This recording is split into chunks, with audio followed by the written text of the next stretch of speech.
ले समाज सब पावे निज पद राज। शिव उपाय करते प्रथम कारण मंगल रूप। विघ्न विनाशक सुख करन नमो शुद्ध शिव भू। मोक्ष मार्ग प्रकाशक ग्रंथ के 9वें अध्याय पर अपनी चर्चा चल रही है। चर्चा के अंतर्गत आज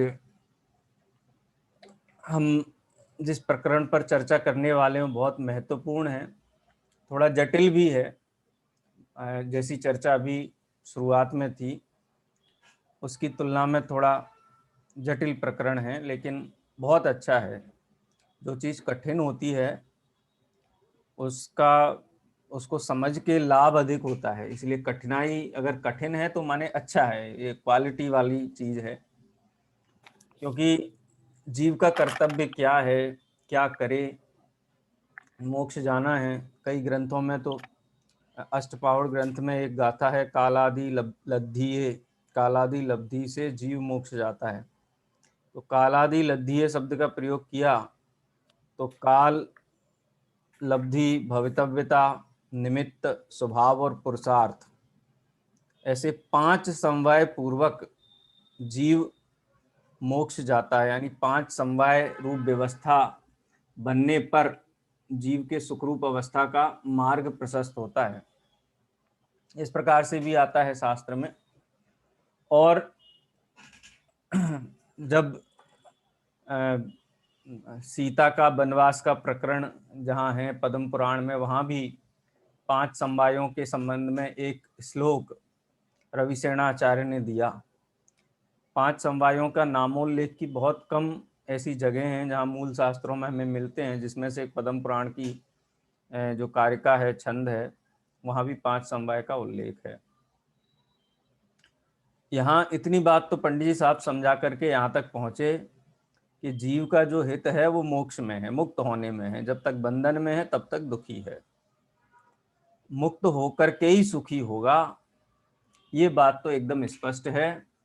अब वो मुक्त होने का जो कार्य है वो कैसे संपन्न होगा, इसके संबंध में एक बहुत महत्वपूर्ण यहाँ पर प्रश्न उपस्थित किया गया है। और सभी आत्मार्थियों को इस एंगल को भी बहुत स्पष्टता से समझने की आवश्यकता है। जैसे यहाँ ये पढ़ते हैं, अपन प्रश्न पढ़ते हैं, बहुत महत्वपूर्ण प्रश्न है। यहाँ प्रश्न है कि मोक्ष का उपाय काल लब्धि आने पर भवितव्यता अनुसार बनता है या मोहादि के उपसमाधि होने पर बनता है या अपने पुरुषार्थ से उद्यम करने पर बनता है, सो कहो। ये फुल स्टॉप यहाँ पे लग जाता है तो माने आधा प्रश्न यहाँ हो गया। अभी प्रश्न पूरा नहीं हुआ है, उसका पूरक प्रश्न अभी बाकी है। क्योंकि कुछ उत्तर तो ऐसे हैं जो सरल हैं, स्पष्ट हैं। उन सरल स्पष्ट उत्तरों की आकांक्षा नहीं है यहाँ इस प्रश्न में चर्चा करने की। यहाँ पर जो जटिलता है उसके ऊपर चर्चा करनी है। तो ये बात तो स्पष्ट है कि शास्त्र में ये भी कथन आता है कि बिना समय आए, बिना काल लब्धि आए कार्य नहीं होता है। और हम भजनों में भी पढ़ते हैं, आचार्य कार्तिकेय स्वामी की भी एक बहुत 2 गाथाओं का एक सेट है जहाँ पर ये चर्चा आती है। जम जस जम्मि देशे जीर्ण विहाणेण जम्मि कालम्मी नादम जिणेण नियदम। वहाँ पर कालम्मी, काल शब्द का प्रयोग भी किया कि काल लब्धि आने पर जो नियत कार्य है वो नियत कार्य होता है। काल लब्धि आने पर नियत कार्य को कोई वहाँ से खिसका नहीं सकता है कि उसको पोस्टपोन कर दे, भविष्य में होने योग्य हो जाए या पहले ही हो जाए। जो कार्य जब होने योग्य है सो होगा।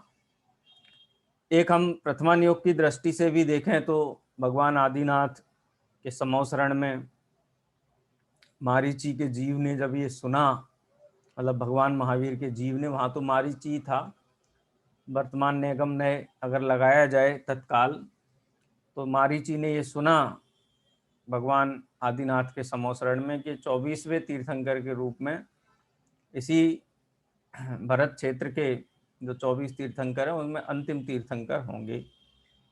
तो माने उसी समय क्यों नहीं हो गए, एक प्रश्न है ना। तो कहेंगे कि वो काल नहीं था वो कार्य होने का, इसलिए जो होने योग्य काल था वो भगवान ने बताया। यानी प्रत्येक कार्य अपने स्वकाल में होता है, इस बात की सिद्धि भगवान आदिनाथ के इस जो भी कहा जाए दिव्य ध्वनि में जो आई हुई बात है वो ये सिद्ध करती है कि प्रत्येक कार्य स्वकाल में होता है। तो जब कार्य स्वकाल में होना है, और दूसरा शब्द दिया भवितव्यता के अनुसार होना है, जो होने योग्य है वही होता है। उस समय को देखो, दो द्रव्य ले लो, काल लब्धि और भवितव्यता में क्या अंतर है। काल लब्धि तो काल विशेष है। कौन सा काल विशेष? जिस काल में कोई विवक्षित कार्य घटित होना है उस काल को काल लब्धि बोलते हैं। भवितव्यता क्या है? तो भवितव्यता काल द्रव्य की तरफ इशारा नहीं करती है।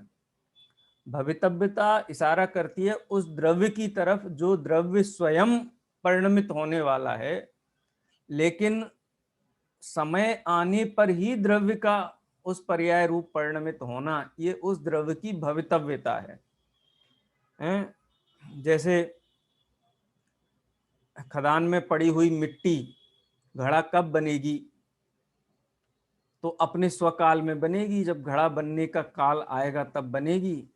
और वो घड़े मिट्टी में भी वो उस रूप होने की योग्यता जब जागृत होगी, उस पर्याय रूप परिणमित होने की योग्यता तब जब जागृत होगी, वो भवितव्यता कहलाती है। यानी काल को मुख्य किया जाए तो काल लब्धि, और उस समय में किसी द्रव्य की परिणति विशेष को देखा जाए तो उसको कहते हैं भवितव्यता। आया ख्याल में? काल लब्धि और भवितव्यता दोनों में क्या अंतर है?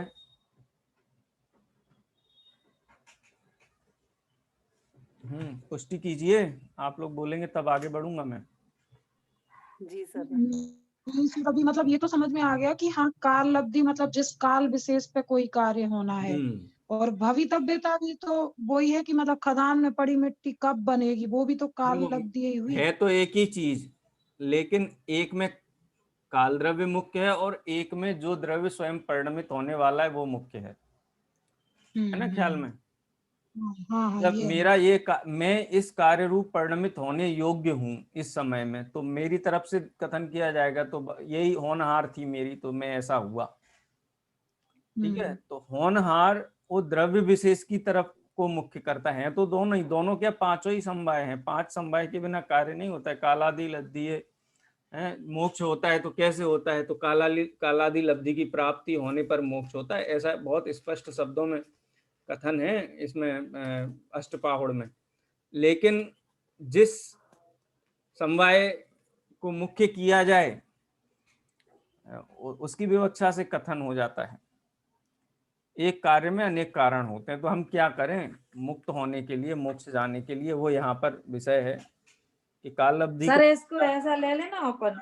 हाँ जी, काल लब्धि तो लेके जिस समय कार्य होना सो काल लब्धि, हाँ, और उस द्रव्य में कौन सी पर्याय होनी है निश्चित, हाँ, उसका नाम कहेंगे भवितव्यता। हाँ, बस मतलब कौन उपादान, अमुक पर्याय होने योग्य है उस समय, बस उसी ठीक है। समय में वो पर्याय है, वो द्रव्य की अपेक्षा भवितव्यता।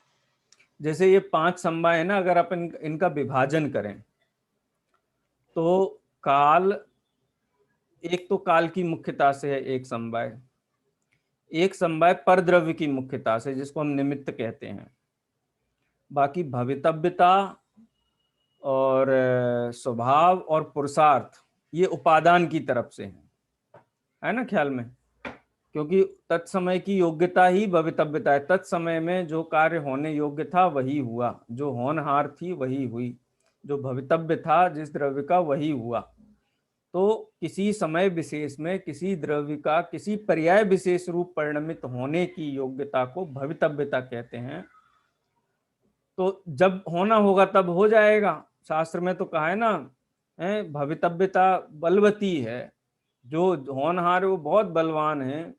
जिस समय जो कार्य जो कार्य होने योग्य होता है वही होता है, अपना बस उस पर नहीं चलता है। तो भवितव्यता की मुख्यता से भी कथन है। तीसरा जो लिया, ये मैं इसलिए दोनों का अंतर पूछ रहा था कि आपको ख्याल में रहे, क्योंकि हैं तो दोनों काल सूचक ही। द्रव्य का किसी काल विशेष में उस रूप परिणमित होना, वहां काल को मुख्य करना काल लब्धि है, और द्रव्य के परिणमन को मुख्य करना भवितव्यता है। ये दोनों के बीच में अंतर है। ठीक है। यह मोहादि के उपसमाधि होने पर बनता है। मोक्ष का उपाय कब बनेगा?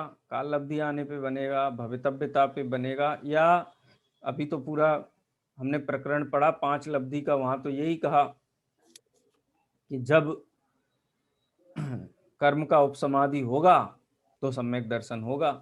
हैं, उसमें क्या कारण है तो कुछ नहीं कह सकते। देखो आपने अभी जो 7वें अध्याय में हमने जो चर्चा की थी, वहां का जो अंतिम पैराग्राफ था, वहां तो यही कहा कि एक अंतरंग में कर्म का उपसमाधि होने पर ही सम्यक आदि की उपलब्धि होती है, अन्य कारण हम क्या कहें। हैं, ये तो तीसरा नंबर है, वो निमित्त की तरफ इशारा किया। यानी कई लोग तो यही इंतजार करते हैं ना कि भाई कर्म अपन तो भाई करे जाओ, अपनी तरफ से कोशिश किए जाओ, पुरुषार्थ किए जाओ, जब कर्म प्रसन्न हो जाएगा या कर्म का काल आ जाएगा उपशम होने का, क्षय होने का, तब हो जाएगा। लेकिन अपने को पुरुषार्थ करते रहना चाहिए, इस प्रकार से बात की जाती है। तो बड़ी पराधीनता जैसी लगती है कि देखो कर्म के उपशम के बिना तो कार्य होगा नहीं, तो कर्म को ही प्रसन्न करो। तो यहाँ निमित्त की मुख्यता से उपसमाधि होने पर बनता है, ये बात आई। और ये कोई सड़क चलता आदमी ये बातें नहीं कर रहा है, कोई अनभ्यासी जीव नहीं है। जिसने व्यवस्थित शास्त्रों का अभ्यास किया है उसी की ये भाषा है। और कहें तो विषय को स्पष्ट करने के लिए पंडित टोडरमल जी स्वयं ही प्रश्न उपस्थित कर रहे हैं। यदि प्रथम दोनों कारण मिलने पर बनता है तो हमें उपदेश किस लिए देते हो? यदि काल लब्धि और भवितव्यता के अनुसार कार्य होना है तो हमको क्यों परेशान करते हो? होना होगा, हो जाएगा। हमको जो समझ में आए वो हमको करने दो। आप हमको उपदेश देते हो। अब पूरा पीछे पंडित साहब ने यही उपदेश दिया कि संसार में दुख ही है, कहीं दुख अधिक है, कहीं दुख कम है, और सुख है वो एकमात्र मुक्ति में ही है। यदि जीव सुखी होना चाहता है तो मोक्ष ही उसके लिए हितकारी है। मोक्ष का कार्य ही उसको करने योग्य, अन्य कोई कार्य करने योग्य। ये सब उपदेश क्यों देते हो यदि काल लब्धि और भवितव्यता से ही कार्य होना है तो? और कर्म के उपसमाधि से भी होना है तो फिर हमें उपदेश क्यों देते हो? क्योंकि कर्म आदि का उपसमाधि होगा तो कार्य बन जाएगा, हम क्यों उसमें अपना माथा लगाएं, विचार करें। यदि प्रथम दोनों कारण मिलने पर बनता है तो हमें उपदेश किस लिए देते हो? और पुरुषार्थ से बनता है तो उपदेश तो सब सुनते हैं,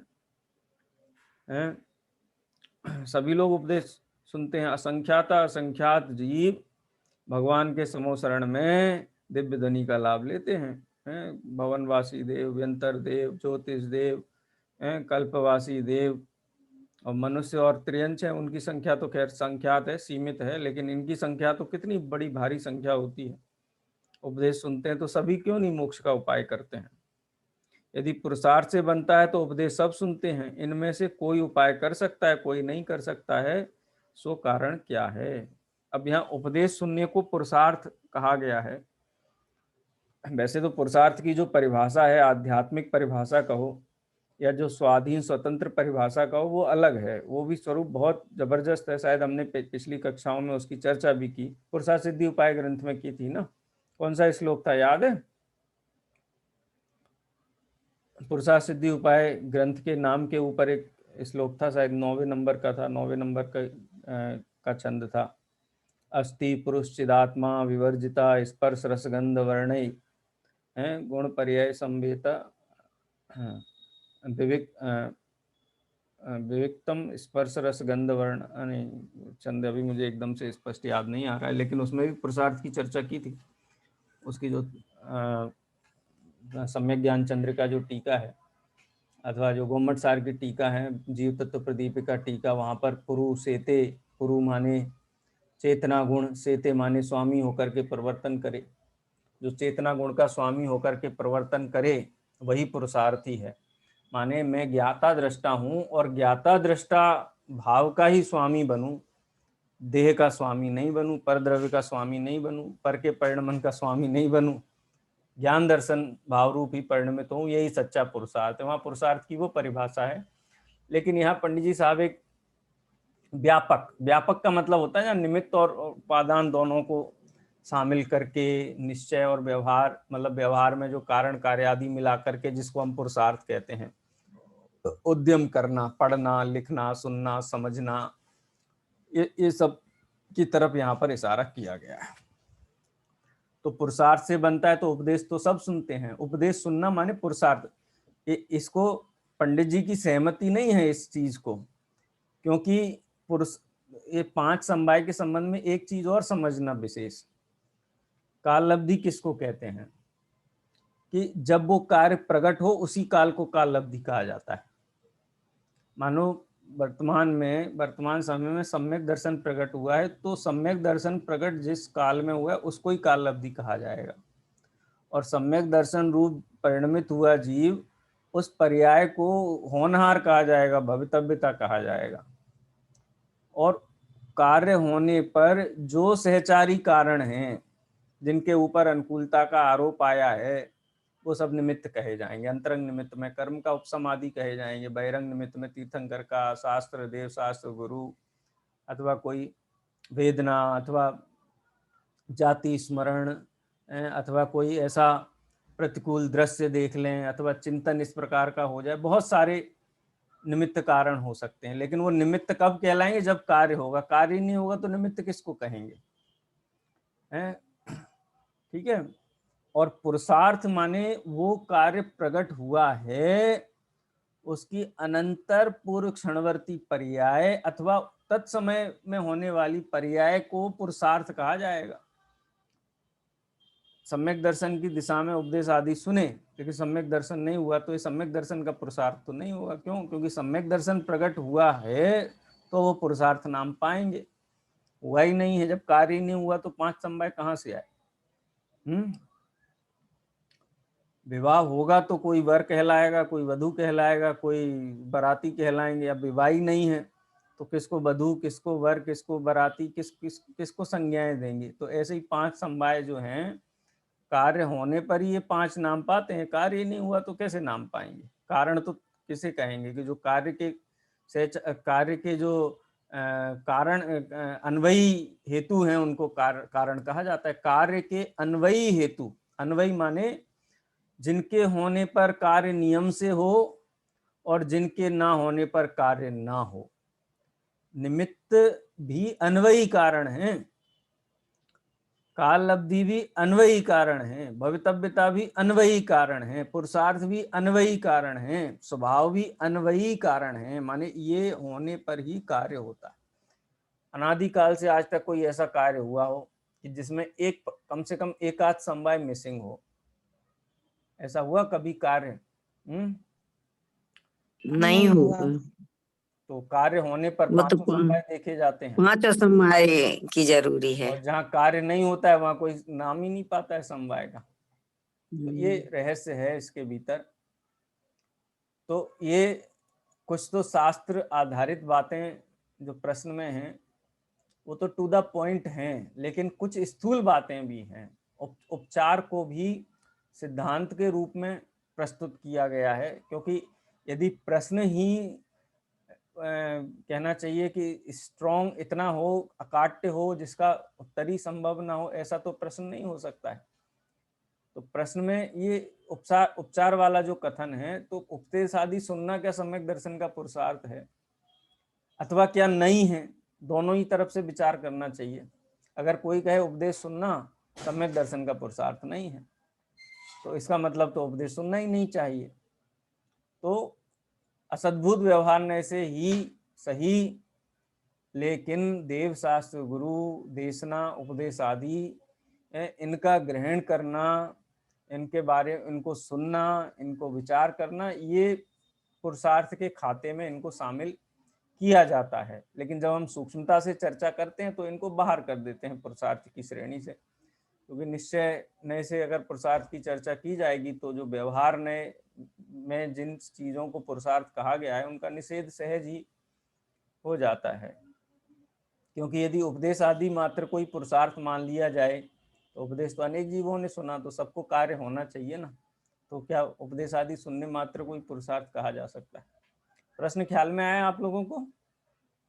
इस प्रश्न में कोई प्रश्न हो तो पूछ लो, जिससे कि समाधान के समय आपको बिल्कुल स्पष्टता के साथ में बातें समझ में आती जाए। पुरुषार्थ से मोक्ष प्राप्ति प्रकरण का जो शीर्षक है, पंडित टोडरमल जी ने नहीं दिए हैं, ये जो शीर्षक हम देखते हैं ना, पंडित जी साहब ने नहीं दिए हैं, ये संपादक की ओर से विषय समझ में आए, क्या प्रकरण है, आगे क्या चर्चाएं चलने वाली हैं, तो शीर्षक संपादक के द्वारा दिए गए हैं। मूल पुरानी प्रतियां आप देखेंगे तो उसमें आपको ऐसे शीर्षक नहीं मिलेंगे, ऐसा निबंध जैसा कंटिन्यू पढ़ने को मिलेगा। लेकिन प्रकरण कोई नया शुरू हो रहा है तो संपादक का कर्तव्य है कि वो उसको समझ पाए, पाठक श्रोताजन, उस दृष्टि से यहाँ हेडिंग्स दी हुई हैं। प्रश्न ख्याल में आ गया? जी सर। अलका जी? जी सर, आ गया। अब देखो पंडित मतलब साहब, ये है कि अगर आप हाँ जी बोलिए। अगर पुरुषार्थ करने से मतलब अगर योग्यता से और काल लब्धि से होना है, भवितव्य और काल लब्धि से होना है, तो फिर तो जब हम पुरुषार्थ काहे को करें, जब भवितव्यता आएगी और जब काल लब्धि होगी तो अपने आप हो जाएगा, फिर ये तो ये उपदेश क्यों दे रहा है? और अगर पुरुषार्थ से होना है तो फिर सभी उपदेश सुन रहे, कोई कर पाता है कार्य, कोई नहीं कर पाता है, तो क्यों ऐसा है? ये प्रश्न सामान्य जन में उठते हैं। पंडित जी ने एक जो सामान्य मन में जो प्रश्न आते हैं उन प्रश्नों को यहाँ पे रखा है। हम भी कभी कभी कहते हैं ना, जो होना होगा तो होगा, सम्यक दर्शन, अपन क्यों चिंता करें। जी सर। और उपदेश भी ऐसा दिया जाता है कि देख भाई, सम्यक दर्शन का विकल्प मत रख, क्योंकि वो भी विकल्प है, बोझा है। ऐसा विकल्प रहने पे सम्यक दर्शन नहीं होगा। सर्वज्ञ की वाणी का विश्वास रखो, जो जब होना है सो होता है, जब निर्भर होता है तो सम्यक दर्शन कहलाता है। यानी पुरुषार्थ का विकल्प भी सम्यक दर्शन में बाधक है, क्योंकि निर्भर ज्ञाता दृष्टा होना और कर्ता धर्ता होना, ये माने कहना चाहिए सहज वस्तु व्यवस्था की अस्वीकृति है। मैं करूं करूं करूं करूं तब होगा। और ज्ञाता दृष्टा हो गया कि भाई मैं तो ज्ञाता दृष्टा आत्म राम, जो जैनंद वर्णी जी का जो कीर्तन है, हूँ स्वतंत्र निश्चल निष्काम ज्ञाता दृष्टा मैं क्यों बोझा रखूं किसी चीज का अपने माथे। ऐसी मान्यता का या ऐसे श्रद्धान का नाम ही सम्यक दर्शन है। कितनी अजीब बात है सर, चाहिए भी है लेकिन उसका विकल्प भी नहीं करना। वो तो देखो, एक जगत में भी इस फिलॉसफी को कितना प्रसारित किया जाता है। एक आता है ना, बिन मांगे मोती मिले, मांगे मिले न भीख। विकल्प है ना, चाहे मिल जाए बोले कुछ नहीं मिलेगा, मांगने वाले को कुछ नहीं मिलता, बिना मांगे मोती मिलते हैं। ये सिद्धांत है, ये ज्ञाता दृष्टा पने के लिए, समझने के लिए एक सिद्धांत वाक्य। देखो, आप जो लोक प्रचलित लोकोक्तियां हैं, किंवदंतियां हैं, आप उनका गहराई से विचार करो, आपको वस्तु व्यवस्था उनमें भी दिखाई देगी। अनादि निधन जिन धर्म है, अनादि निधन जीव है, सुखी होने की जो बुद्धि है जीव को, वो भी अनादि काल से है। तो जो भी लोक में प्रचलित चीजें हैं उनमें बहुत गहरा वस्तु व्यवस्था का दर्शन छिपा हुआ है। भले ही कहता हो कि राम मतलब मेरे करने से कोई काम होता है, भले ही कहता रहे, लेकिन उसका दर्शन तो ही कहता है कि राम की मर्जी के बिना पत्ता नहीं हिलता। कोई कहता है अल्लाह की मर्जी के बिना कुछ नहीं होता, कोई कहता है कि ईश्वर की, गॉड की इच्छा के बिना कुछ नहीं होता। यानी प्रत्येक समय जो भी कार्य है वो अपने हाथ में तो नहीं है, ये तो हर कोई स्वीकार करता है।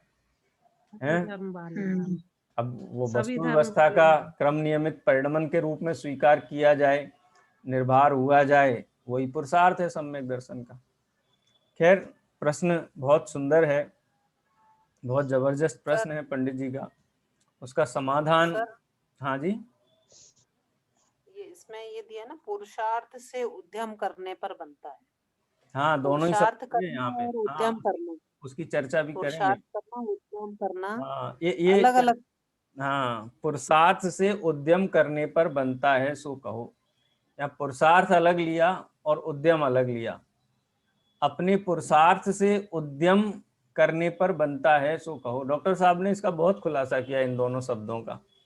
ये दो शब्द अपन अलग अलग पुरुषार्थ को उद्यम के अर्थ में उपयोग कर रहे हैं। हाँ देखो, पुरुषार्थ क्या है? पुरुषार्थ है जो हमारे हाथ में हो, जो हमारा सामर्थ्य। देखो बहुत बढ़िया एग्जाम्पल दिया ये समझाने के लिए। डॉक्टर साहब कहते हैं कि कोई दुबला पतला सा 35 किलो का 40 किलो का आदमी हो, उससे कहो कि तुम ये 100 किलो का वजन उठाओ, कि बोलते हैं कि मतलब नहीं उठा पाऊंगा, तो बोलता कोशिश तो करो।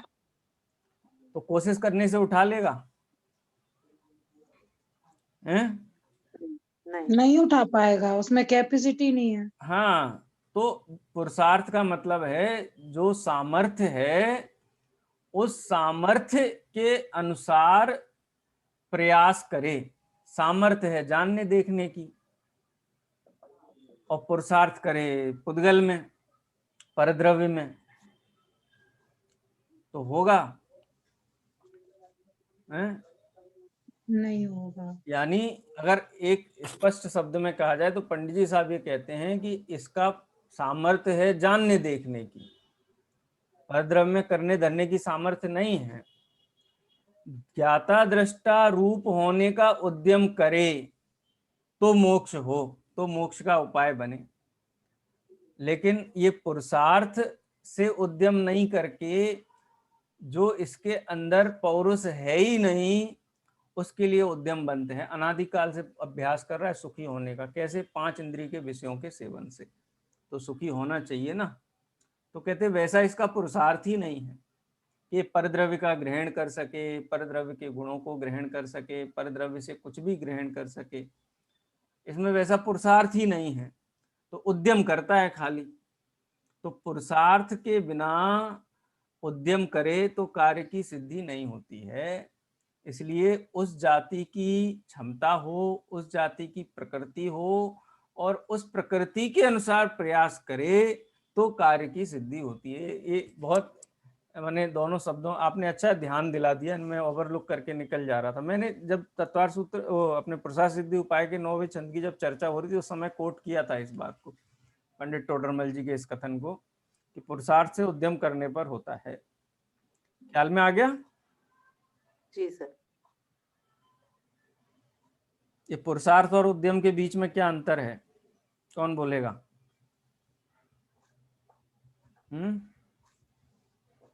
सामर्थ्य के अनुसार प्रयास। देखो, जैसे सचिन तेंदुलकर को कहा जाए कि तुम वो खेलो, क्या बोलते हैं, शतरंज खेलो और वर्ल्ड कप जीत के लाओ। विश्वनाथ आनंद को कहा जाए कि तुम क्रिकेट का बल्ला लेकर के जाओ, विश्व कप जीत के लाओ।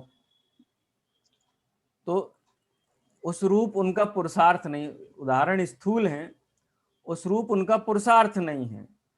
उस रूप पुरुषार्थ न होने पर उद्यम कितना भी करे तो कार्य की सिद्धि नहीं होती है। प्रत्येक द्रव्य का एक नियत पुरुषार्थ है। जीव द्रव्य का नियत पुरुषार्थ है, पुद्गल द्रव्य का नियत पुरुषार्थ है। धर्म अधर्म आकाश काल, हालांकि वहां पुरुषार्थ शब्द का प्रयोग किया नहीं जाता है, लेकिन कार्य तो सभी द्रव्यों में होता ही है ना। कार्य माने पर्याय, परिवर्तन, अवस्थाएं प्रत्येक द्रव्य में होती हैं। तो 5 समवाय पूर्वक होती है, 5 समवायों के बिना होती है, तो 5 समवाय सहित ही होती है।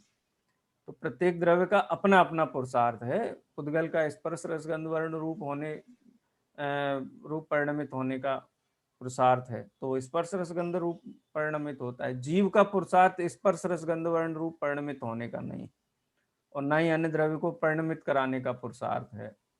तो पुरुषार्थ से उद्यम ना करे तो भी कार्य सिद्ध नहीं होता है। ठीक है,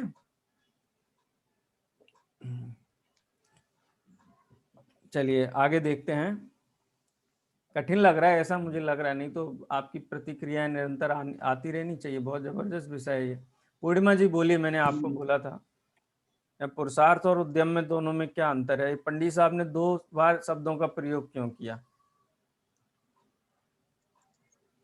पूर्णिमा जी क्लास में है कि नहीं? सर है क्लास में। बोलिए। सर आपने जो बताया है ये सचिन तेंदुलकर का उदाहरण वही है। और माने सर, इसमें कार्य अपन करने भी- की क्षमता हो, क्षमता, वो हाँ, कार्य करने का फिर प्रयास हो, तो क्षमता का होना पुरुषार्थ है और क्षमता के जी। अनुसार सर, उद्यम होता है। सर ऐसा भी कह सकते हैं योग्यता के अनुसार पुरुषार्थ करें, उद्यम करें। नहीं, हाँ, वैसा भी योग्यता कह के सकते हैं, अनुसार। योग्यता के अनुसार पुरुषार्थ करें। योग्यता माने वो कार्य विशेष करने के गुण अंदर हों। जैसे जीव के अंदर जानने देखने का तो गुण है, हाँ, लेकिन पर कोई ऐसी शक्ति नहीं है कि जिससे एक द्रव्य अन्य द्रव्य को परिणमित करा सके। ऐसा कोई गुण पढ़ा है आपने ज्ञान? अपनी अपनी योग्यता के अनुसार, मतलब जिसमें जो हाँ, शक्ति है उसके हाँ, अनुसार पुरुषार्थ अपनी करें। योग्यता से उद्यम करे, अपने हाँ, पुरुषार्थ से अपनी उद्यम योग्यता करे। से उद्यम करें। ठीक है, ये जी। इसका मतलब ये यहाँ पे है।